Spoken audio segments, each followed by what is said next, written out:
Oh, shit. That's my There we fault. go. Damn it.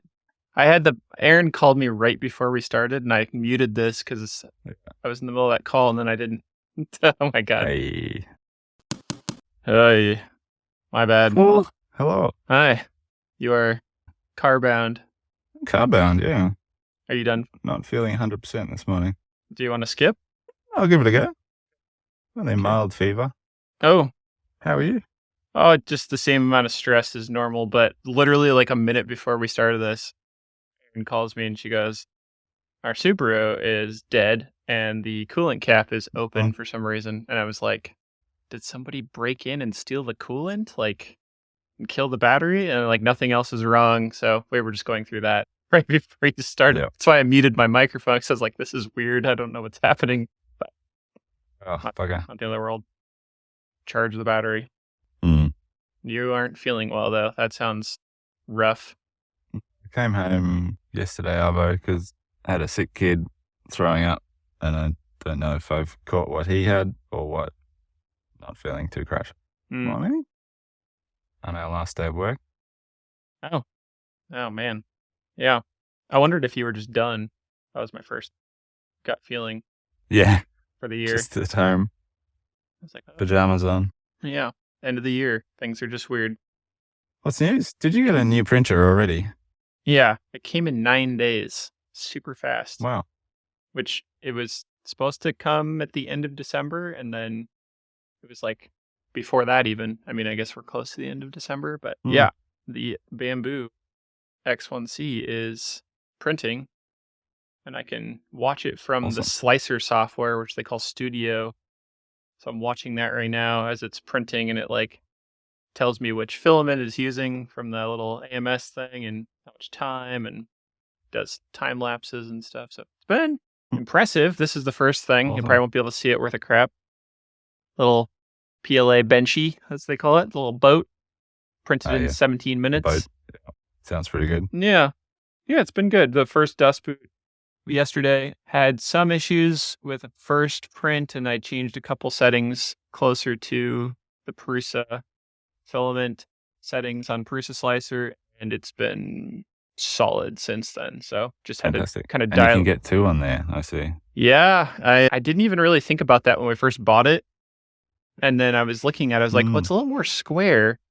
What if I like 3D nest them and just kind of like kept twisting them? And it even gave me a warning, which was like, there can be collisions. And I was like, they're not touching. How could they collide? And it was about, other people have said the same with in 3D space, the like, if it's a box around it, like, and they're interacting like this, it thinks it's gonna, it's just like a box instead of the actual silhouette. So printing fine. Awesome. So it's like a good I see overnight what you mean print, by the I box. think. Yeah. Yeah. Yeah. Yeah, cool. Is it any quicker doing two, or is it just convenience? At first I thought it was, and then I realized I had changed one setting between 1 and 2 that was the number of walls. And so it wasn't printing Okay. 3 walls, and so it's actually not faster other than maybe the swap set, like cool down, heat up, all that kind of stuff. So yeah, a little bit. It's mostly just nice to not have to mess with it, double the amount of time, or like overnight would be the ideal scenario, or you can just print 2 by the morning. Yeah, awesome. Great setup experience, is really well packaged. It seems, once again, it feels to me like this thing should be 2 or 3 times the price that it is right now. And maybe I'll find that it has some more flaws, but just for the way that it works and like all the features it has, it just feels really nice. I wonder if you can get them here. Josh sent through a message the other day recommending them as well. So he's obviously aware of them. Yes. Cool. Can. Yeah. They have an AU store. Great. Cool. Merry Christmas. Christmas presents. Oh, excellent. Yeah. That's our newest thing. Other than that, we've been making job shop parts and finishing up the last things to do that first install the pedestals. How about you? Yeah, have you done that yet? No, I got postponed again. Really? Bugger. This week, hopefully. Yeah, okay. Are you getting out of there on Friday? When's your last day? tomorrow I will, Yeah. do a little trip, and then that's kind of where I'm going to be for Christmas anyway. So works out. Okay, cool. Yeah. Sweet. Ooh, We've been Yeah. What's up with I've been spreading the good word of ChatGPT. you? I think we've got about half the staff on it now. Feels like a sort of a new free assistant for everybody. Aaron's using it for start sort of, formulate sort of follow-up emails and sales stuff. And I've been using it for all sorts of things. And Sarah's been writing position descriptions with it. I'm very impressed. I'd look at the change from like last week. You're like, I haven't I touched it know. yet. Jay's been getting it to write code. It's like literally, half the staff are using it. Pretty amazing. Yeah, I'm very impressed. it is. I think I had it write a 7-step sales process, which is something we've kind of built from our coaching program. And I was just like, write me a 7-step sales process for a small design and manufacturing business. Is this a thing? A 7-step throws it sales out there. process? Yeah, but it was like what it generated was very valid and like on point relative to what we've developed. Amazing. What's like I said last week, the thing that's key for me isn't that it necessarily gives me the absolute perfect answer. It's that it condenses the Google searching, concatenating of my own research into like seconds. I didn't have to go Google that and write something that's pertinent to me. So yeah, it's amazing. I had it writing some product copy for the landing page. It's amazing what it comes out with. The thing that I heard that was kind of mind-blowing about it, it's an estimate, but how much do you think it costs? What do you think the estimate of how much it costs to run ChatGPT per day? Gosh, in server time, so much. I don't have a sense of the volume they'd be doing, but they must be pinging off so many requests right now. So last week, I don't know what this is now.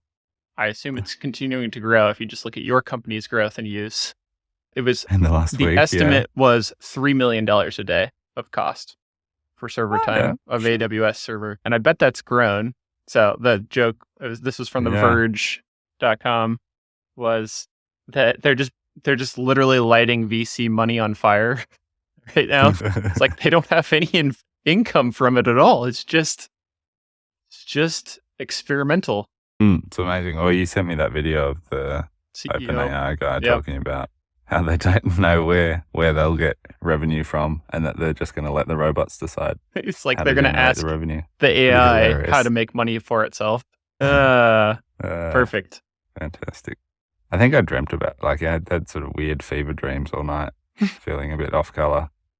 I was definitely dreaming about it and things I could do with it. Just talking to it. Yeah, not healthy. Yeah. Yeah.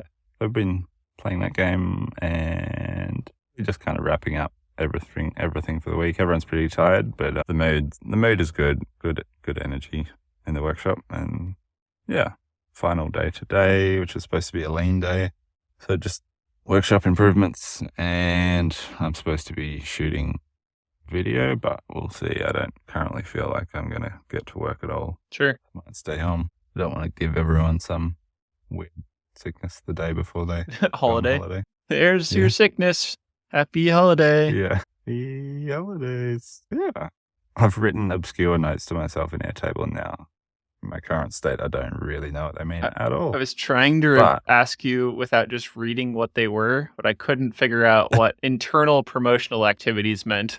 And the one after that, I have no idea.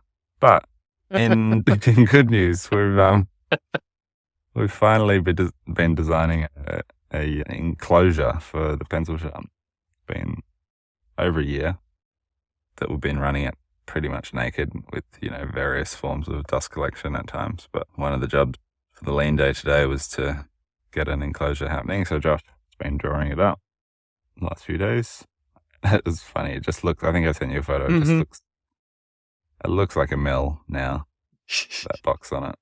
Top load mill. So we've got a sort of top load mill, yeah. We've got just a boxy enclosure with a downdraft table in the bottom surface with a 150 mil duct fed into the bottom. So the idea is, it's going to get this constant downdraft of chips down to the bottom, and then the parts get sort of filtered out by the the mesh, they will machine like perforated panel at the bottom, so chips go through that, and then parts, hopefully, will just be sitting waiting for us on the bottom. Yeah. That's cool. But with all the sort of reliability issues we've had lately, like that issue with the optical sensors getting dirty or sun-kissed or whatever the issue was, we're thinking maybe we should put in like a pneumatic washdown so that like every cycle because I'm pretty sure we've got spare M codes. Yeah, I bet. I was thinking about, creating like a coolant washdown, but with air. So like every cycle it blasts chips sort of out of its key areas, cleans itself, and blasts stuff away from sensors and from ball screws. And because I think there's a risk with having the dust extraction all down the bottom that we'll just get sort of mounds of chips on any flat surface further up in the machine. Yeah, this is funny to think about. Everybody always gripes, and now I never had the experience to until we got the mill, but you always saw people complain about the wash down capability and chip pile up on mills. And it's always like, God, couldn't they have designed that, sheet metal better? And now it's interesting you're in that position and you'll get to design it better, but also like maybe potentially fail at it too. Like the engineers of all these machine companies. So have you been running your mill? I just had an idea. Sorry. You could put in little like an airline into the first enclosure you're going to build is going to suck, right? Like you're going to try, it's probably not going to this is not on you. It's just hard to do something new like that. Yeah. So, maybe it's like you just modify it as you need, but you could throw in like airlines and some actuator so that you could like blow chips out of their corner pockets and get them to go down the suction again. Like coolant washdown, but airlines. Yeah, that's what I'm thinking. Cool. I just have to get into the controller and see what's left in terms of spare outputs and solenoids. Yeah. Did you say Imagine we'd have to add a solenoid. Did you say exactly what I just said already? Am I crazy? Kind of. No, you're goddamn. I read yours as like the pile up in the square corners. Like we're trying to avoid any internal square corners. But aside from that, it's almost like the whole machine. If we were building it again, I'd almost think about tipping the whole thing on a 45-degree angle so there were no flat surfaces. Interesting. And like the feed was kind of angular. Potentially. I don't know. It's not that big a deal, but I feel like the death of that ball screw may have been just dust build up getting into the grease and causing havoc. Could see that. Maybe what's his name? Pearson finally get his warnings about never running timber in milling machines. That'll finally come true. I see people I follow a person, I don't remember their name, but I was running like foam, like tooling foam in a mill, and they had like tarped it all down all around and was running it dry, but it just like, it's so like cringe inducing to me. I know people do this kind of stuff all the time, but then if you're only doing that one thing, you're not going to then use coolant. Like, sure. Yeah, it makes sense. But like to go back and forth is just like, I don't know. I hate that. Like I get a little OCD. Like, you can't do that, Yeah, you would loved our old machine, which we would switch between plasma cutter and router. And the plasma cutter would produce this like thick, black, dusty, smoky, disgusting stuff. Yeah. And obviously a huge amount of sparks, and then switching to a router head, like milling with like pretty much no dust extraction. The room would sort of just fill up with chips, and we'd have to switch back to the fire mode. It's just, I can't believe we did that for years. Making a fire starter with one version and starting it with the other. Shop Saber sells one of those too, a convertible plasma / router. And I've always found that to be, they seem to be popular enough that it just seems tricky to like make both things work well. Yeah, it was, for sure. Yeah. We got a software, I don't know if I've talked about this, we got a software demo recently. John hooked up a demo with this microvellum program, which is like sort of cabinet making software, but it was very impressive. And Josh and John and I sort of did an hour-long demo with this guy over Zoom, but it looks like very capable, impressive software, but it looks to be entirely built in Excel, as far as we can tell. So it's a $50,000 software package that, as far as I can tell, it's entirely based, like it's kind of a mashup between AutoCAD and Excel. And they've Wow. built this software package that allows you to do quite sort of advanced parametric sort of cabinet making. Yeah. And generate all your CAM, like automatically generates all your CAM toolpaths and everything, nesting. Very impressive. And I've kind of avoided software packages, or even thinking about software packages like this in the past, because it's like, well, if we did that, we'd just be committing to becoming cabinet makers. Like, where are we going to put the edge bander? But I feel like John and I don't know, I feel like as a business, we're starting to have a few niggling frustrations with Fusion. Yeah, I get that. We've kind of, as we're going through this demo, I was like, wow, we've basically tried to replicate this in Fusion with our cabinet templates. Like, it just feels like such a inefficient way to have gone about it. In retrospect, like, I don't regret having sort of attempted to do that, and we're still using them and they work, but we've kind of reverse engineered what someone else has already done to some extent. And there's just little things in Fusion which is starting to niggle of, like, just feels a bit inflexible at times, which led me to sort of thinking about, I've never actually used Rhino Cam. Have you ever done anything with it? Oh man, back in architecture school, running that janky router, literally nobody knew how to use RhinoCam or the router. So it's been a long time, and I remember having some success versus whatever the crappy software was before. Sorry, whatever the crappy software was, alternate to that. But interesting, it just came up recently with a potential client, and I looked at the page again, and I would probably be interested in trying it. I just don't have any extra funds to play with that stuff. But are you doing a lot of you doing a lot of cabinets? We do a few. Yeah. Like, not, obviously all our product work is about 30, it's about a third of our business at the moment. And then the other 2/3 are either custom products or, sort of completely bespoke cabinet making jobs effectively. I didn't realize that actual cabinet making was it seemed like we're probably incredibly odd, and I know we are from like interfacing with some of the other ShopSaver users, that we do and cabinet making, and not even like designing cabinets. It's like people have them flat, want them cut, but a vast majority, it seems like, do just make cabinet parts with a router. And I could see that it's low density, like, value in terms of, it's a lot of sheet processing, but it's not a lot of cutting on those sheets. So, not bad by any means. It's just never really worked for us, or we haven't had a lot of those opportunities. But those packages, like, you really got to sync everything into them, like your process, and like once you do, they're phenomenal, and that you just pump stuff out with it. Yeah. But the ones that I'm aware of, like the real popular one with a lot of the ShopSaver people is, and that's actually like probably where I would go, because it has a pretty low monthly fee, and there's no like upfront cost.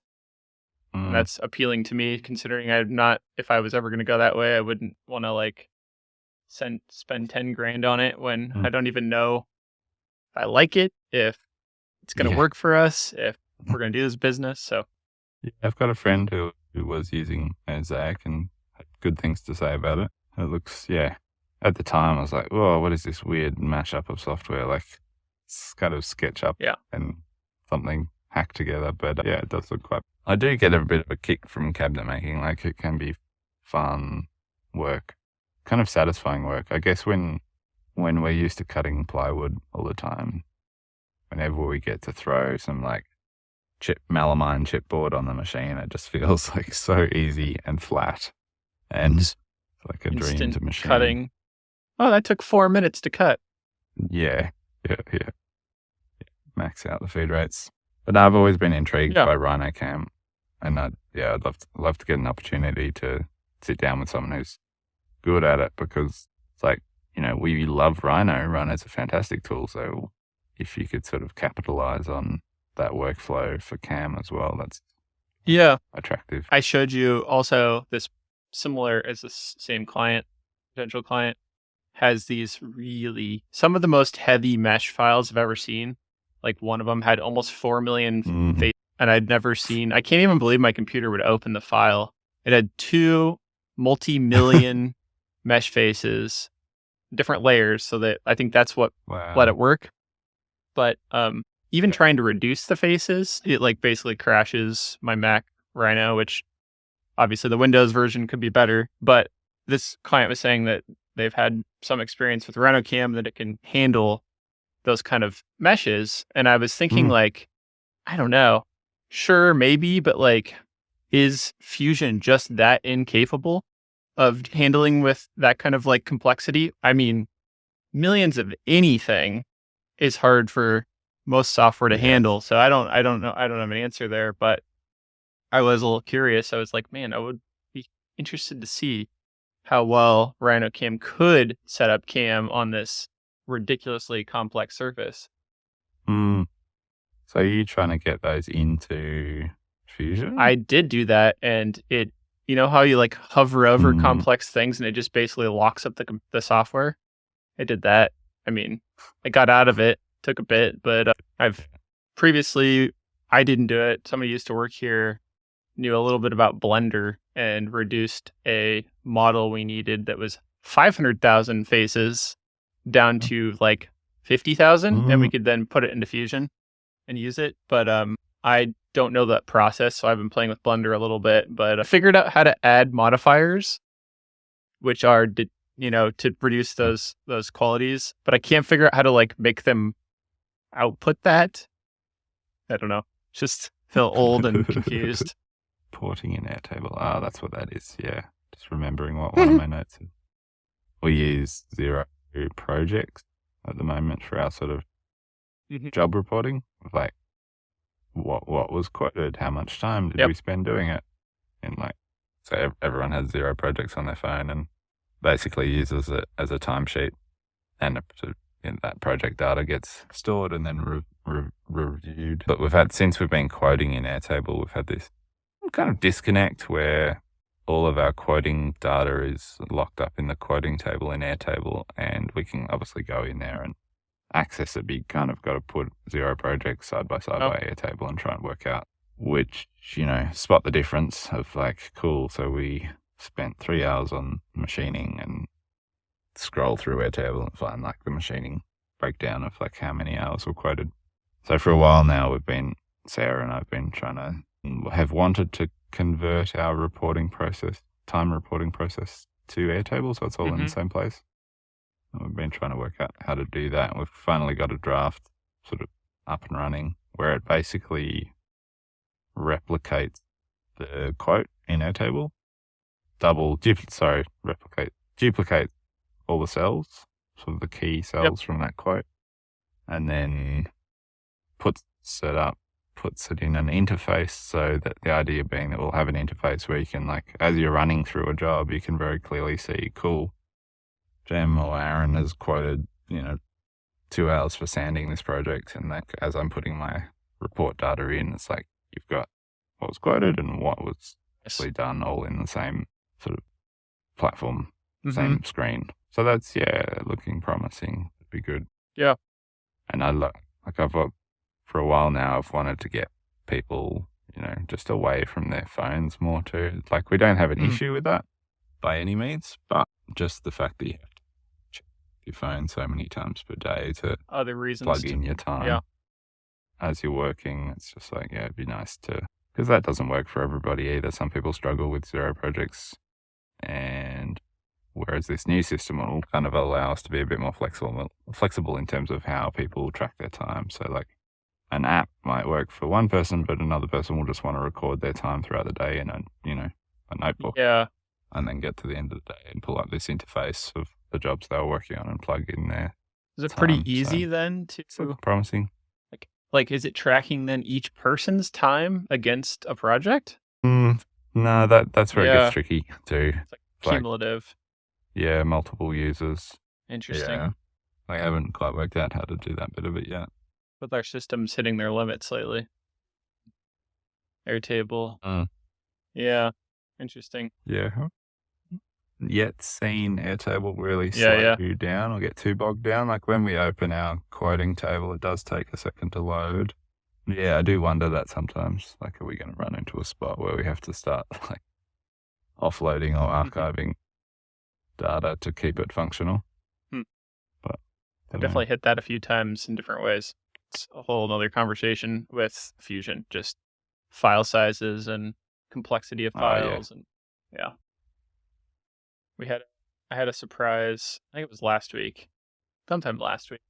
I got a message from somebody on Instagram and said, "Oh, I saw your name in this movie in the credits." And I was like, interesting. And it didn't surprise me altogether because we had spent the last 2 years making parts for a company that was doing the production locally for the Guillermo del Toro Pinocchio movie. So I knew that was being produced. I didn't know it was near done, which is kind of funny. I was actually thinking like, oh, it's been a while since they've needed more parts. I wonder if I should follow up, like see how that's going. And then this person, so I it's on Netflix America. So I scrolled through the Pinocchio movie and found our name in there pretty low in the credits. And I was pretty surprised that they included us because what we were making was kind of like modular parts for like simple plywood parts that go underneath the sets for the stop motion animation. So like different 2, 4, 6 foot long pieces, and then different types of assemblies that they had designed that let them combine or pull apart the set as needed. Pretty cool system that they've come up with. And so it was a very minimal, thing of what we did, but I guess realistically, we were like the foundation to the sets of, and so that's kind of cool to be mentioned in a movie. I think that's a first for me. What do you mean you didn't watch the film? Not yet. I was like in the middle of the day.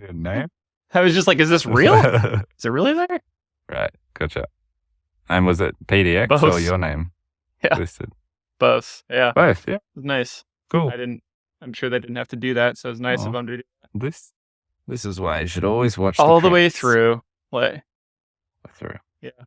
Do you watch the credits? Are you a credit watcher? Really? It's usually like if I want to find out what an actor was, which has been totally supplanted by, I just Googled on my phone real quick in the middle of the movie, Yeah. Well, what was funny is like the day after that happened, I was like driving to work or home, I forget. And that thought reoccurred of like, wonder if they need more parts. And I was like, no, it's done. The movie's over. I just saw it on Netflix. Yeah. Well, we were supposed to get to see the sets they had offered for us to come over and check it out when it was being filmed, because they started this in like 2019 working with them, and pandemic happened, and then they could never have any visitors again. And so it was, from some of the self-published behind the scenes stuff I've seen, it just looks so cool. Like such amazing work, like the figurines and how they do it. And yeah, I love it. How are you feeling? Yeah, I found pretty rubbish actually. I found some animation armatures in a box recently, actually, like cleaning out stuff at work. Came across 2 like proper, fully ball jointed stop motion armatures that we'd bought years ago when we were making short films, and because we'd always just made our own armatures previously, and we'd finally sort of bitten the bullet and bought some proper ones, but we never used them. They're still sitting, laying in a box. Interesting. One day, hopefully the children will use them at some point. But yeah, it's good. I like that process. Still very fond of a bit of stop motion. For sure. Yeah. Well, if you're feeling bad, we should go. We've got plenty of time, and it's been cool. Yeah. Yeah, man. Well, good luck getting out the door, getting everything done. I should just get sick. I hear that works. I'm good at sympathy. Yeah. Yeah. Better. Hope your family's well for the holidays. Thanks, man. Yep. Thank you. Thank you. Yep. I'll chat to you soon. See you, man. Bye. Bye. Can't believe I've never pushed stop prematurely. It's like I'm so used to it with Zoom. It's like I gotta get off, get up, get off, get off. Oh wow, look at that printing interface. It's fancy. Yeah, See. it's just nice. Nice to. It's like built in. I conceived of that thing with the Octoprint Raspberry Pi before for the Prusa. Prusa was always trying to blame for the printing problems we were having. We're like, Oh really? that's kind of both. Yeah, let's go. Cool. All right. Thank you. Bye. I'll see you soon. Speak soon. Bye.